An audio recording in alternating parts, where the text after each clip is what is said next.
سب سے زیادہ جو دعا ہمارے نبی کرتے تھے، ربنا آتنا فی الدنیا حسنہ وفی الآخرۃ حسنہ وقنا عذاب النار۔ دنیا اور آخرت کی ہر بھلائی اس میں آ گئی، دنیا اور آخرت کی کوئی بھلائی چوکی نہیں، چھوٹی نہیں اس دعا سے۔ ربنا آتنا فی الدنیا حسنہ وفی الآخرۃ حسنہ، اللہ دنیا میں بھی ہر اچھائی عطا فرما اور آخرت میں بھی ہر اچھائی عطا فرما، دنیا میں بھی ہر بھلائی عطا فرما اور آخرت میں بھی ہمیں ہر بھلائی عطا فرما، وقنا عذاب النار، اور عذاب جہنم سے بچا لے پروردگارا۔ آپ بتاؤ کیا چھوٹا اس دعا میں؟ دنیا اور آخرت کی ہر بھلائی آ گئی۔ ان الحمد للہ نحمده ونستعینه ونستغفره ونعوذ باللہ من شرور انفسنا ومن سیئات اعمالنا، من يهده الله فلا مضل له ومن يضلل فلا هادي له، واشهد ان لا اله الا الله وحده لا شريك له، واشهد ان محمدا عبده ورسوله۔ يا ايها الذين امنوا اتقوا الله حق تقاته ولا تموتن الا وانتم مسلمون۔ يا ايها الناس اتقوا ربكم الذي خلقكم من نفس واحده وخلق منها زوجها وبث منهما رجالا كثيرا ونساء، واتقوا الله الذي تساءلون به والارحام ان الله كان عليكم رقيبا۔ يا ايها الذين امنوا اتقوا الله وقولوا قولا سديدا يصلح لكم اعمالكم ويغفر لكم ذنوبكم، ومن يطع الله ورسوله فقد فاز فوزا عظيما۔ اما بعد فان خير الحديث كتاب الله، وخير الهدي هدي محمد صلى الله عليه وسلم، وشر الامور محدثاتها، وكل محدثة بدعة، وكل بدعة ضلالة، وكل ضلالة في النار۔ أعوذ بالله السميع العليم من الشيطان الرجيم من همزه ونفخه ونفسه۔ وقال ربكم ادعوني أستجب لكم إن الذين يستكبرون عن عبادتي سيدخلون جهنم داخرين۔ حضرات، ابھی میں نے آپ کے روبرو سورۃ المومن کی ایک آیت پڑھی ہے۔ اللہ رب العزت نے اس آیت میں ہم سب سے، سارے بندوں سے مخاطب ہو کر اس سے مانگنے اور اس سے دعا کرنے کا حکم دیا ہے۔ چنانچہ کہا وَقَالَ رَبُّكُمُ ادْعُونِي أَسْتَجِبْ لَكُمْ، تمہارے رب نے کہا کہ اے میرے بندو مجھے پکارو، مجھے بلاؤ، مجھے یاد کرو، استجب لکم، میں تمہاری دعائیں قبول کروں گا۔ ان الذین یستکبرون عن عبادتی سیدخلون جہنم داخرین، جو لوگ مجھ سے مانگتے نہیں، مجھ سے دعا کرتے نہیں اور میری عبادت کرتے نہیں اور میری عبادت سے اتراتے ہیں، تکبر کرتے ہیں، وہ ذلیل و خوار ہو کر وہ جہنم رسید ہوں گے۔ اس آیت میں اللہ رب العزت نے دعا کا حکم دیا ہے اور اپنے بندوں سے کہا ہے کہ مجھ سے مانگو۔ مانگنا یہ تمہاری ضرورت بھی ہے اور عبادت بھی ہے۔ مجھ سے مانگنا اس بات کی دلیل ہے کہ تم مجھے اپنا خدا سمجھتے ہو، اپنا معبود سمجھتے ہو، اپنا رب سمجھتے ہو، اپنا مشکل کشا سمجھتے ہو، اور میرا وعدہ ہے کہ جو بندے مجھ سے مانگیں گے میں ان کی دعاؤں کو قبول کروں گا۔ اور پھر کہا کہ جو مانگتے نہیں ہیں گویا وہ عبادت سے انحراف کر رہے ہیں، اور جو اللہ سے مانگتے نہیں، اس کی عبادت کرتے نہیں، ان کا انجام برا ہوگا۔ نسائی کی ایک حدیث میں آپ صلی اللہ علیہ وسلم نے کہا من لم یسأل اللہ تعالی یغضب علیہ، جو بندے اللہ سے مانگتے نہیں، اللہ سے پوچھتے نہیں، اللہ سے دعا کرتے نہیں، ایسے بندوں پر اللہ کو غصہ آتا ہے۔ تو حضرات، یہ آیت دعا کرنے کی تعلیم دیتی ہے، دعا کرنے کا حکم ہے۔ قرآن مجید میں جہاں دعا کرنے کا حکم آیا ہے، وہیں قرآن مجید دعا کا طریقہ بھی بتاتا ہے، دعا کا سلیقہ بھی سکھاتا ہے، دعا کیسے ہونی چاہیے۔ چنانچہ آپ قرآن پڑھیں گے، قرآن مجید میں جا بجا بے شمار صورتوں میں اللہ رب العزت نے بے شمار دعائیں نقل کی ہیں، پیغمبروں کی دعائیں، رسولوں کی دعائیں، انبیاء کی دعائیں۔ ان دعاؤں کو پڑھنے سے ہمیں سمجھ میں آتا ہے کہ رب العالمین سے مانگنے کا ادب کیا ہے، رب العالمین سے کیسے مانگنا چاہیے، کیا کیا مانگنا چاہیے اور کیا نہیں مانگنا چاہیے۔ اور اس حوالے سے کتاب و سنت میں بڑی تفصیلی تعلیمات ہیں۔ آج کے خطبے میں میں اسی سے ریلیٹڈ کچھ باتیں آپ کے سامنے رکھنے کی کوشش کروں گا۔ دیکھو، مانگنا تو ہے، سبھی کو دعا کرنا ہے، دعا سے کوئی بے نیاز نہیں، لیکن افضل یہ ہے، بہتر یہ ہے کہ آپ مسنون الفاظ میں دعا کریں۔ کوئی بھی بندہ اپنی زبان میں، اپنی لینگویج میں، اپنی الفاظ میں اللہ سے دعا کر سکتا ہے، وہ مانگ سکتا ہے. دنیا کی کسی بھی لینگویج میں وہ دعا کرے, اپنی کوئی بھی ضرورت اللہ سے مانگے, بالکل گنجائش ہے, دروازہ کھلا ہے. لیکن جب ہم اپنے الفاظ میں دعا کرتے ہیں تو اس میں ایک بہت بڑا اندیشہ یہ رہتا ہے کہ کبھی کبھار انسان جب اپنے الفاظ میں دعا کرتا ہے نا تو نہیں مانگنے کی چیز اللہ سے مانگ بیٹھتا ہے. نبی کی دعائیں جو بتاتی ہیں کیا مانگنا ہے کیا نہیں مانگنا ہے, جب ہم اپنے الفاظ میں دعا کرتے ہیں تو یہ غلطی ہو جاتی ہے, نہیں مانگنے کی چیز اللہ سے مانگ لیتے ہیں. یا کبھی کبھار ہم سے دعا میں ایسی غلطیاں ہو جاتی ہیں جو پیارے نبی صلی اللہ علیہ وسلم نے دعا میں ان چیزوں کو پسند نہیں فرمایا ہے. اس کی مثال کہ جب ہم اپنی طور پر اپنی زبان میں اپنے الفاظ میں دعا کرتے ہیں تو کیسی غلطی ہو سکتی ہے. پیارے نبی صلی اللہ علیہ وسلم, ایک صحابی کے بارے میں آپ کو اطلاع ملی, بہت بیمار ہیں, بہت بیمار ہیں. پیارے نبی عیادت کے لیے تشریف لے گئے, دیکھا حالت خراب ہے. روایت کے الفاظ ہیں چوزے جیسے ہو گئے, دبلے پتلے لاغر, جیسے چوزا ہو چوزے جیسے ہو گئے. ان کی حالت دیکھ کر پیارے نبی صلی اللہ علیہ وسلم, نبی تو بڑے دور اندیش ہوتے ہیں, پیارے نبی کو ایک گمان ہوا. پیارے نبی نے ان صحابی سے پوچھا, اللہ سے کچھ دعائیں تم کرتے رہے کیا؟ اللہ سے کچھ مانگتے رہے تم؟ کوئی دعا کرتے رہے پچھلے دنوں میں, پچھلے ایام میں؟ صحابی نے کہا ایک دعا تو کرتا تھا اللہ کے نبی. کہا کیا دعا؟ کہا میں اللہ سے کہتا تھا اے اللہ اگر آخرت میں عذاب ملنے والا ہے مجھے, وہ عذاب آخرت میں مت دے, وہ عذاب دنیا ہی میں دے دے مجھے. پیارے نبی نے کہا تمہاری یہی دعا تو سبب ہے تمہاری اس حالت کا. ہاں, کیوں ایسی دعا کر رہے تھے کہ آخرت کا عذاب دنیا ہی میں دے دے مجھے؟ یہ دعا کیوں نہیں کی اے اللہ آخرت میں بھی عذاب نہ دے دنیا میں بھی عذاب نہ دے؟ یہ دعا کیوں نہ کی؟ اس وقت آپ صلی اللہ علیہ وسلم نے کہا کہ کاش تم یہ دعا پڑھے ہوتے, یہ کہے ہوتے اور اپنے رب سے یہ مانگے ہوتے, ربنا آتنا فی الدنیا حسنہ وفی الآخرۃ حسنہ وقنا عذاب النار. اے اللہ ہماری دنیا بھی اچھی کر دے, ہماری آخرت بھی اچھی کر دے اور عذاب جہنم سے بچا لے. ایسا کیوں نہیں مانگا؟ دیکھ رہے ہیں آپ, ایک مثال ہے کہ جب ہم اپنے الفاظ, دیکھو میں کہہ رہا ہوں اپنے الفاظ میں مانگنا بالکل جائز ہے, یہ غلط نہیں ہے. میں کہہ رہا ہوں جب ہم اپنے الفاظ میں دعا کرتے ہیں تو اپنی کم علمی کی وجہ سے کبھی کبھار ایسی غلطیاں ہو جاتی ہیں.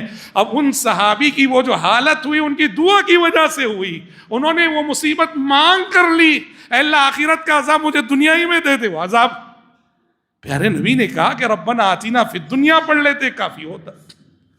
دوسری ایک اور مثال دعا میں جہاں غلطی ہوتی ہے جب ہم اپنے الفاظ میں مانگتے ہیں.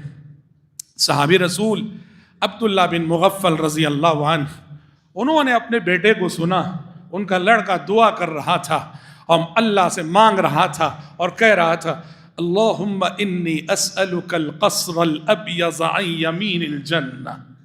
کیا کہہ رہا تھا ان کا لڑکا؟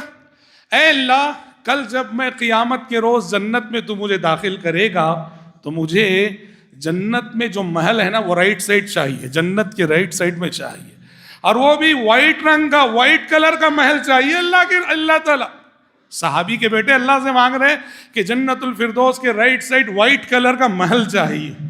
عبداللہ بن مغفل رضی اللہ عنہ نے اپنے بیٹے سے کہا بیٹے جنت مانگو بس ہے, اللہم انی اسألک الجنہ بولو بس ہے, وتعوذ بہ من النار عذاب جہنم سے پناہ مانگو بس ہے, جنت مل جائے بس نہیں کیا؟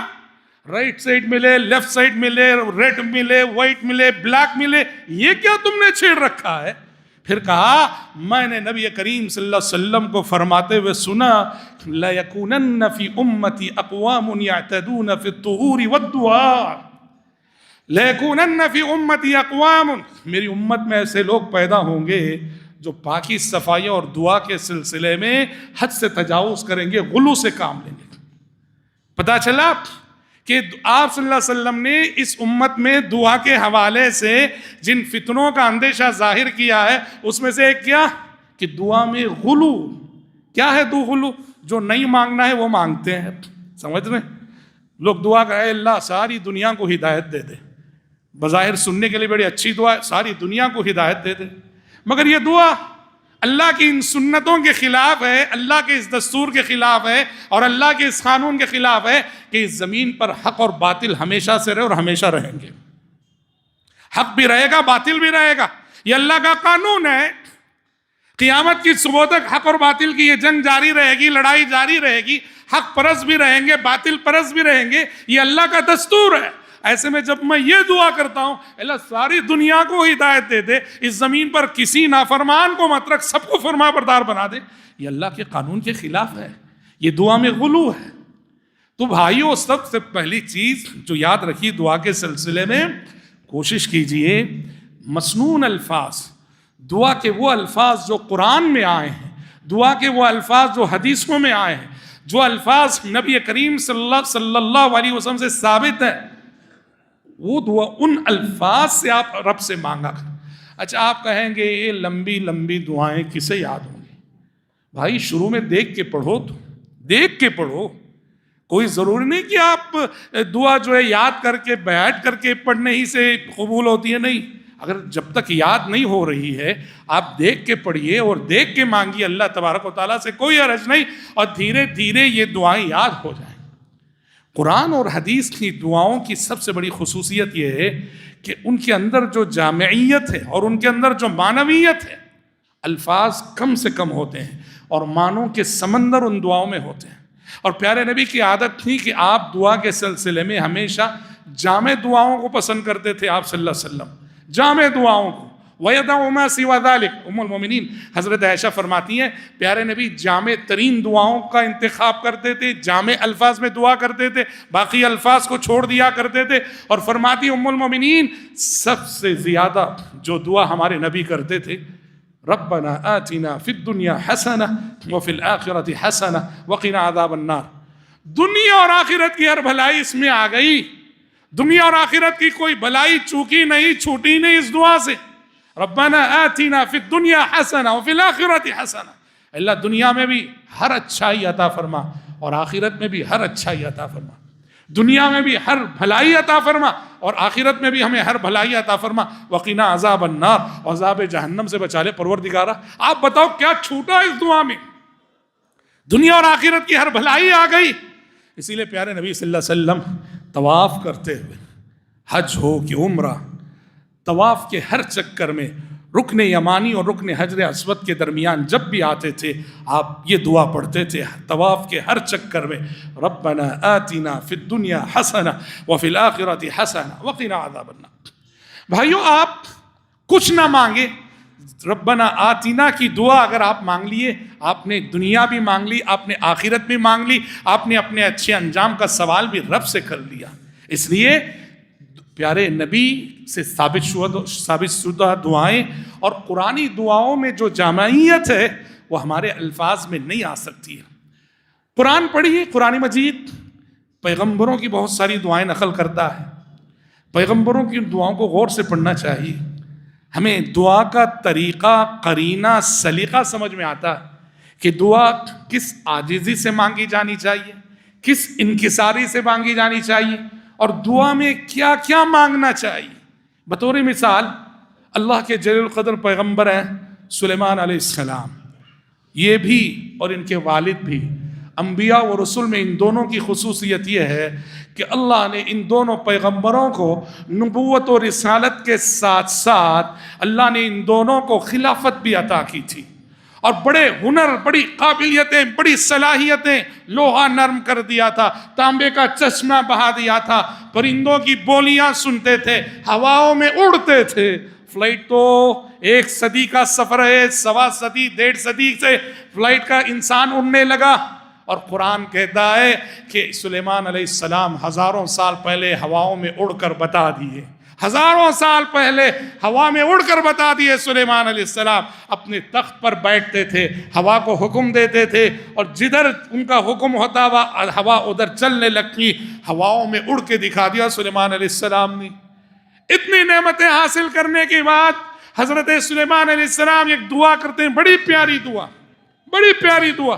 جس کو بھی زندگی میں نعمت ملی ہوئی ہے اس کو یہ دعا کرنا چاہیے، اور جس کو نعمت اپنے ماں باپ سے وراثت میں آئی ہے اس کو بھی یہ دعا کرنی چاہیے، اور نعمتیں مال دولت کی شکل میں نہ بھی ملی ہوئی ہو تب بھی یہ دعا کرنی چاہیے۔ بڑی پیاری دعا جو اللہ سورۃ النمل میں نقل کرتا ہے، سلیمان علیہ السلام نے اللہ سے دعا کرتے ہوئے کہا رب اوزعنی ان اشکر نعمتک التي انعمت علی وعلی والدی وان اعمل صالحا ترضاه وادخلنی برحمتک فی عبادک الصالحین۔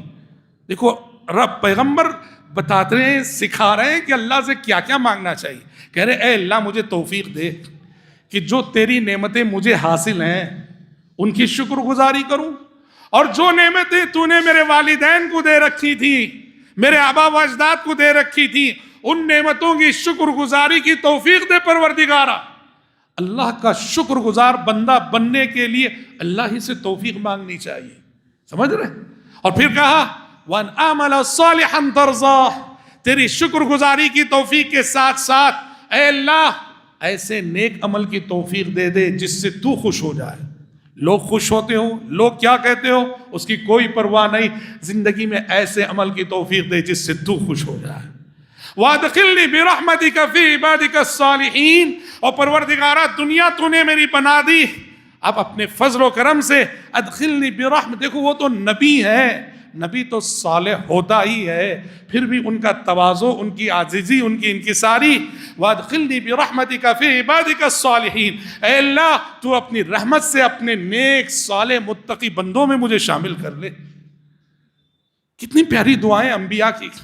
سورہ یوسف پڑھو آپ، یوسف علیہ السلام اس مقام کو پہنچے کہ مصر کے تخت و تاج کے مالک بن گئے، مصر کے کرتا دھرتا بن گئے، سارا مصر ان کے اشاروں پہ چل رہا ہے، اور دنیا میں جو ترقی کا آخری زینہ ہوتا ہے، ترقی کی معراج ہوتی ہے، حکومت، سلطنت، خلافت، اقتدار، اختیار، کرسی، اس پر فائز ہونے کے بعد اور اقتدار حاصل کر کے انسانیت کی خدمت کرنے کے بعد یوسف علیہ السلام، ایک پورے قصہ یوسف کا خاتمہ قرآن ایک دعا سے کرتا ہے جو یوسف علیہ السلام نے کی تھی۔ کیا دعا ہے؟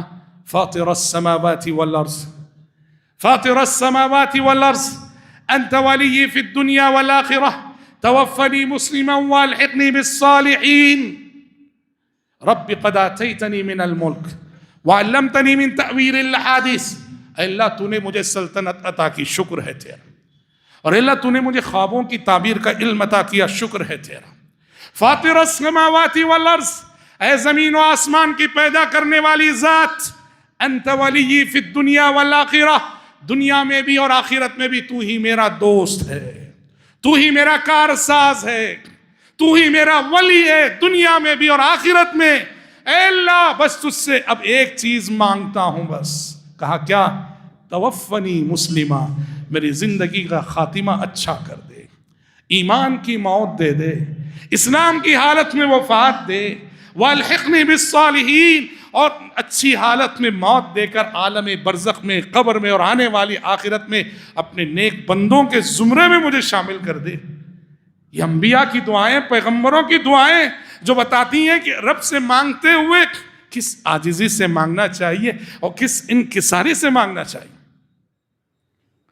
حضرت موسیٰ علیہ السلام کی زندگی کو پڑھیے آپ، پیغمبروں کی زندگی میں دعاؤں کا اثر، دعائیں کیا رنگ دکھاتی تھیں اور دعائیں کیا اثر دکھاتی تھیں۔ حضرت موسیٰ علیہ السلام کی زندگی پڑھیے آپ، جب اللہ نے موسیٰ علیہ السلام سے کہا اذهب الى فرعون انه طغى، موسیٰ اب نبی بن گئے میرے، مصر کو جانا ہے اور فرعون کے دربار میں جانا ہے، فرعون کے دربار میں جانا ہے اور جا کے اس کو دعوت دینی ہے، میرا پیغام اس تک پہنچانا۔ موسیٰ علیہ السلام ڈر گئے موسیٰ، کیوں؟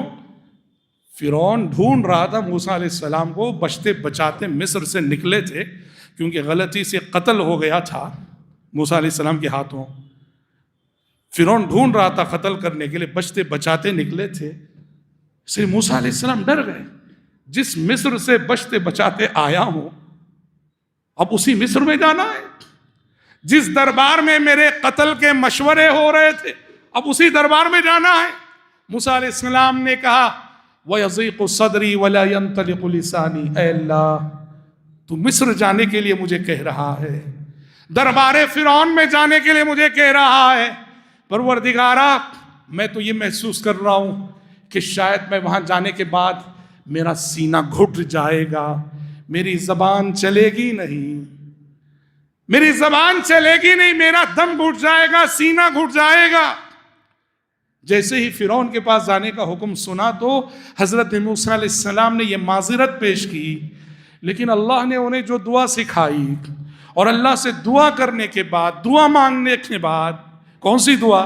سورہ طٰہٰ میں اللہ نے وہ دعا نقل کی، رب اشرح لی صدری ویسر لی امری واحلل عقدۃ من لسانی یفقهوا قولی واجعل لی وزیرا من اہلی ہارون اخی اشدد به ازری واشرکه فی امری کی نسبحک کثیرا ونذکرک کثیرا انک کنت بنا بصیرا۔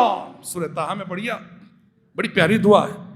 ہاں، جب کہا گیا فرعون کے پاس جاؤ اور انہوں نے نفسیاتی طور پہ دباؤ محسوس کیا تو دعا کی شرح صدر کی کہا، رب اشرح لی صدری، اللہ مجھے میرے سینے کو کھول دے، شرح صدر فرما دے، ویسر لی امری، اور میرا یہ مشن میرے لیے آسان کر دے، واحلل عقدۃ من لسانی، اور اے اللہ میری زبان میں جو گرہ لگی ہے، بعض مفسرین کہتے ہیں لکنت تھی، میری زبان کی اس گرہ کو کھول دے، یفقہوا قولی، اور ایسی بات مجھے کرنے کی توفیق دے کہ جو اس کے دل میں اتر جائے، وَاجْعَلْ لِي وَزِيرًا مِّنْ أَهْلِي، اور پروردگارا میں اکیلا ذرا ڈر محسوس کر رہا ہوں، میری فیملی سے میرا ایک مددگار کھڑا کر دے، کون؟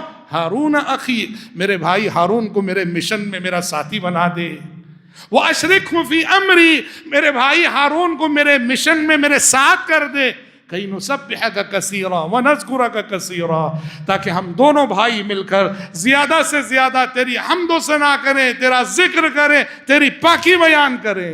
اللہ نے کہا قال قد اوتیت سؤلک یا موسیٰ، قال قد اوتیت سؤلک یا موسیٰ، موسیٰ تمہاری مراد منظور قبول ہو چکی، تمہاری دعا قبول ہو چکی، جو مانگا تم نے وہ اب تمہیں مل چکا، اب جاؤ۔ اور اس کے بعد سورۃ الشعراء پڑھیے، سورۃ الشعراء پڑھیے۔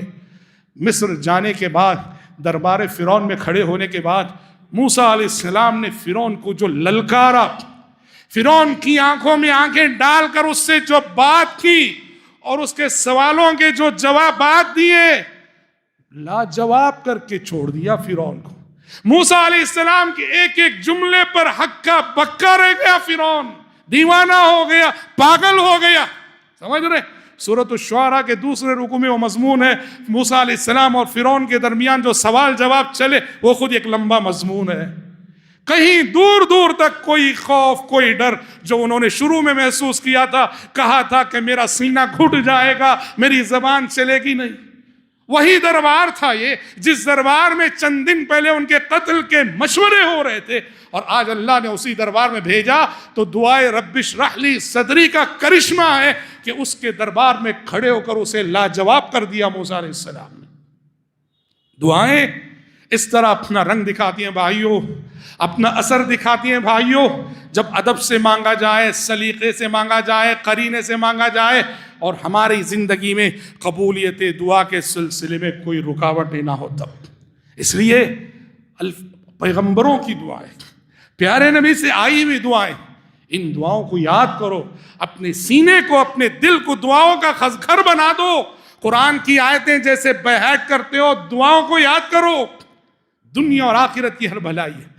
دیکھو ہماری اور آپ کی زندگی کی ہزار ٹینشن ہیں، ہزار الجھنیں ہیں، زندگی مسائل کا سفر ہے، آپ دعاؤں کو معنی کے ساتھ پڑھو، آپ کو لگے گا یہ دعائیں میری اور آپ کی زندگی کی ہر الجھن کا حل پیش کر رہی ہیں۔ کیا کیا مانگا ہے پیارے نبی نے اللہ تعالیٰ سے؟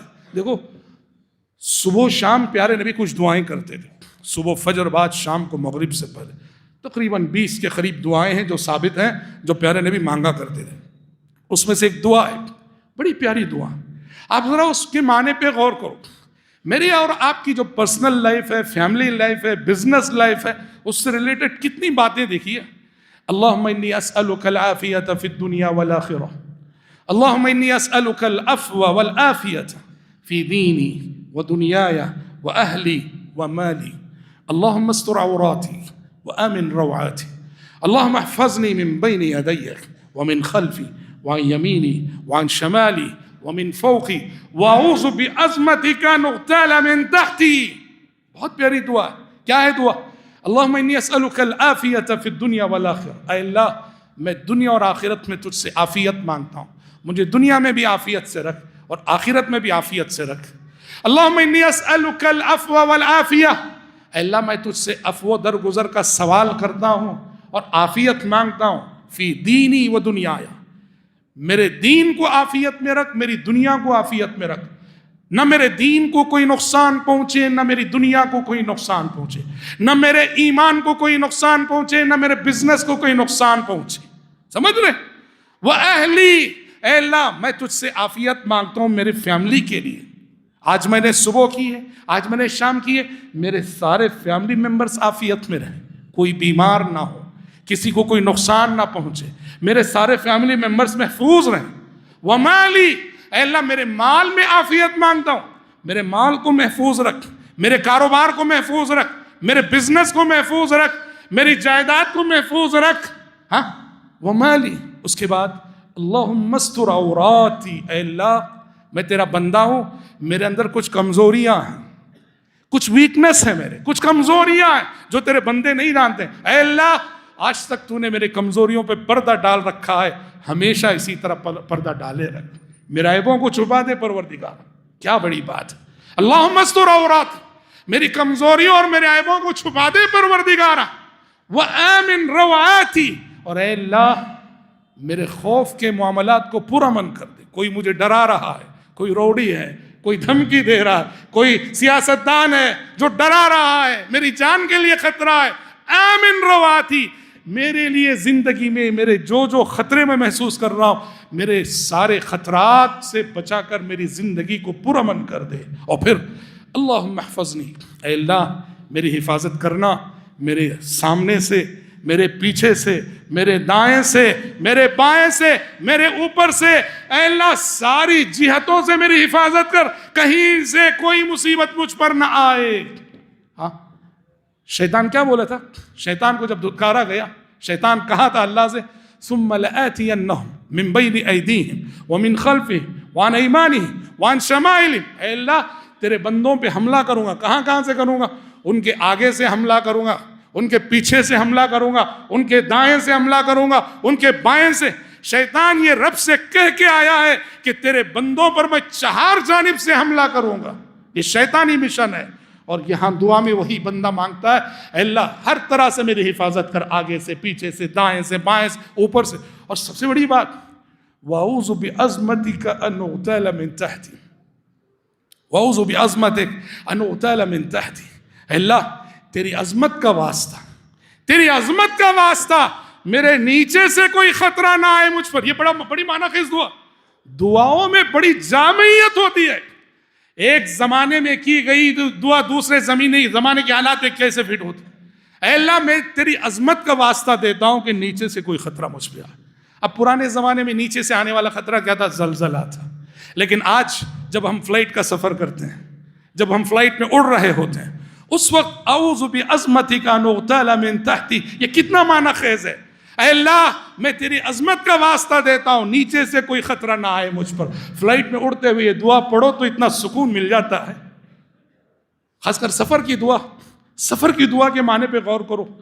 1400 سال پہلے جب انسان گھوڑے، گدھے اور اونٹ کی سواری کی سوا کوئی سواری نہیں جانتا تھا، وہ دعا آج جب انسان فلائٹ میں اور ٹرین میں اور بڑی بڑی گاڑیوں میں سفر کر رہا ہے، اور آج کل کے جو سفر کے حالات ہیں، 1400 سال پہلے سکھائی گئی وہ دعا آج کے حالات پہ کیسے منطبق ہوتی ہے. سفر کی دعا پڑھ کے دیکھیے. اس لیے پیارے نبی سے آئی ہوئی دعاؤں میں جو جامعیت ہے، جو معنویت ہے، جو گہرائی ہے، وہ ہمارے الفاظ میں نہیں آ سکتی. بھائیوں اپنے الفاظ میں بھی کرو دعا، لیکن کوشش کرو کہ دعائیں یاد کرو. چھوٹی چھوٹی دعائیں اور پھر بڑی بڑی دعائیں. جیسے میں نے کہا کہ دیکھ کر پڑھو، کیا ضروری ہے کہ آپ حفظ کر کے ہی پڑھیں. سورۃ الحشر میں اللہ نے ایک اور پیاری دعا سکھائی. دعائیں بہت ہیں ہاں، ہمارے معاشرے کو ضرورت. والذین جاءوا من بعدهم یقولون ربنا اغفر لنا ولإخواننا الذین سبقونا بالایمان ولا تجعل في قلوبنا غلا للذین آمنوا ربنا انك رؤوف رحیم. انصار اور مہاجرین کا ذکر کیا اللہ تبارک و تعالیٰ نے. انصار اور مہاجرین کا ذکر کرنے کے بعد قرآن کہتا ہے والذین جاءوا من بعدهم, ان کے بعد آنے والی نسلیں یہ دعا کرتی ہیں. کیا دعا کرتی ہیں؟ ربنا اغفر لنا, اللہ ہماری مغفرت فرما دے. مغفرت سب سے بڑی چیز ہے. ہم گنہگار ہیں, جان بوجھ کے بھی ہم سے گناہ ہوتے ہیں, انجانے میں بھی ہوتے ہیں. تو کہا والذین جاءوا من بعدهم, جو بعد میں آنے والی نسلیں ہیں وہ یہ دعا کرتی ہیں ربنا اغفر لنا, اے اللہ ہمیں معاف فرما دے, ولاخواننا الذین سبقونا بالایمان, اور ہمارے وہ سارے مومن بھائی اور بہنیں جو ایمان کی حالت میں دنیا سے گئے ان کو بھی معاف فرما دے. سارے مرحومین 1400 سال میں گزرے ہوئے, جب بھی گزرے ہوئے ایمان کی حالت میں صحت عقیدہ پہ جن کی وفات ہوئی ہے. دیکھو قرآن کہہ رہا ہے کہ سارے اہل ایمان کو اپنی دعاؤں میں یاد رکھنا یہ صاحب ایمان کا اخلاقی فرض ہے, صرف اپنے بیوی بچے نہیں. اللہ ہمیں بھی معاف کر دے اور ہمارے ان سارے بھائی بہنوں کو معاف کر دے جو اس دنیا سے گئے ایمان کی حالت میں. اور اس کے بعد بڑی پیاری دعا وَلَا تَجْعَلْ فِي قُلُوبِنَا غِلًّا لِّلَّذِينَ آمَنُوا, اور پروردگارا ایمان والوں کے حق میں ہمارے دل میں ذرا بھی کینہ کپٹ نہ رکھ. ایمان والوں کے حق میں ہمارا دل آئینے کی مانند صاف ہو. آج دین کا مطلب ہو گیا نفرت. دین کے نام پہ نفرت پھیلائی جاتی ہے, نفرت کے علم بردار, نفرت کے سوداگر. دین کے حوالے سے بات کریں گے تو نفرت کی بات کریں گے. ہاں یہ بجا ہے اہل علم نے بدعتی حضرات کی, ان کی اصلاح کے لیے, ان کی بدعت کو روکنے کے لیے ان سے نفرت کی بات بھی کہی ہے, لکھی ہے, اور وہ بھی ایک مرحلہ ہے. لیکن یاد رہے اسلام اصلاً محبت کا داعی ہے. کتنی بڑی دعا ہے وَلَا تَجْعَلْ فِي قُلُوبِنَا غِلًّا لِّلَّذِينَ آمَنُوا, اے اللہ ہمارے دلوں کو سارے ایمان والوں کے حق میں صاف رکھ, صاف رکھ. کینہ نہ ہو, کپٹ نہ ہو, نفرت نہ ہو, عداوت نہ ہو. کہاں ہیں ہم سب؟ ہماری نفرتوں سے ہمارے رشتہ دار بچے نہیں, ہماری نفرتوں سے ہمارے اپنے بچے نہیں. جو جتنا دیندار ہے ہم اس سے اتنا نفرت کر دیں. یہ ماحول ہو گیا. یہ کتنی پیاری دعا ہے وَلَا تَجْعَلْ فِي قُلُوبِنَا غِلًّا لِّلَّذِينَ آمَنُوا, اے اللہ ایمان والوں کے حق میں کوئی کینہ, کوئی حسد, جلن, بغض, عداوت, نفرت نہ رکھ ہمارے دل میں. یہ سب بہت پیاری دعا ہے. اور میں خطبے کے اختتام پہ ایک بات کہوں گا. دعاؤں کی کتاب حصن المسلم, حصن المسلم جو شیخ سعید بن علی وہف القحطانی نے لکھی, ہم میں سے ہر شخص کے گھر میں ہونی چاہیے. بلکہ میں کہوں گا آپ کے جتنے فیملی ممبرز ہیں اتنے نسخے ہونے چاہیے اس کے. آپ اگر 10 ممبر ہیں آپ کے فیملی میں, حصن المسلم کے 10 نسخے ہونا چاہیے. پاکٹ سائز کتاب ہے, اتنی پیاری کتاب ہے دعاؤں کی. زید کا ایک نسخہ, عمر کا ایک نسخہ, بکر کا ایک نسخہ, عائشہ کا ایک نسخہ, فاطمہ کا, ہمارے جتنے فیملی ممبرز ہیں ہر ایک کا ایک نسخہ ہونا چاہیے. آپ اپنی گھر میں دعاؤں کا ماحول پیدا کرو, دعائیں یاد دلاؤ. اپنے بچوں میں کمپٹیشن رکھو, کہو کہ جو صبح و شام کے پورے دعائیں سن کر یاد کر کے سنائے گا اس کو ہم اتنا بڑا انعام دیں گے. دعاؤں کا ماحول پیدا کرو. دیکھو گھر میں اور زندگی میں کتنی برکتیں اور کیسی خوشیاں آئیں گی. دعا ہے رب العزت سے پروردگار عالم مجھ کہنے والے کو اور آپ سبھی سننے والوں کو اس سے مانگنے والے بندوں میں اللہ میں شامل فرمائے, اور اللہ اپنے ان خوش نصیب بندوں میں شامل فرمائے جو اس کے در سے کبھی محروم ہو کے نہ لوٹتے ہوں, اور جن کی دعاؤں کو شرف قبولیت سے نوازتا ہو. اللہم آمین. بارک اللہ لنا ولکم فی القرآن العظیم ونفعنا وإياكم بما فيه من الآيات والذکر الحکیم. انہ تعالی جواد کریم ملک بر رؤوف رحیم رب حلیم.